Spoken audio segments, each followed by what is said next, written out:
গ্রামে বসবাস করতেন এক বুড়িমা, তার তো সঙ্গে একটা নাতনি। বুড়িমা নাতনিকে ডাকছে, কিন্তু নাতনি এসে বলছে, কি গো, কেন ডেকেছো আমাকে?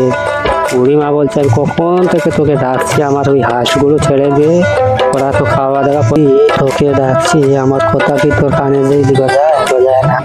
আমি ডাকতে ডাকতে ওখানে বের হয়ে যাচ্ছি, কেন আমাকে তুমি ডাকাডাকি করছো? আমি কারণ জানো, আমি একটু খেলাধুলা করতে পছন্দ করি, আর খেলাধুলা দেখতে যাবো।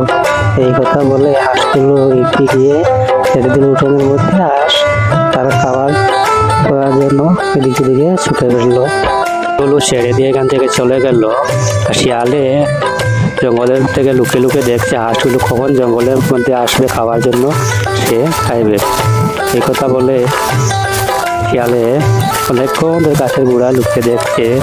আর ভদ্রলোক বাজারে যাবে টমেটো নিয়ে, যেতে বুড়িও মধ্যে চলে আসলো। আর সে দেখতে বুড়িয়ে বলছে, ফিরে বাছা, আমার একটা হাঁস ছেড়ে দিয়েছিলাম, দেখেছিস? ভদ্রলোক বলছে, না গো বুড়িমা, আমি তো দেখি না হাঁস, তোমার হাঁস কোথায়? আমি তো বাজারে যাচ্ছি। দিকে বুড়িমা একা একা বলছে, আমার নাতনিকে বললাম হাঁসগুলো ছেড়ে দিত, কিন্তু কোথায় ছেড়ে দিল সেও তো আর খুঁজে পাচ্ছি না, যাই বাড়িতে দেখাচ্ছি। বাঘ দেখে বুড়িমা ভয় পেয়ে এখান থেকে পালিয়ে গেল। তো বাচ্চাকে তাড়া করিয়ে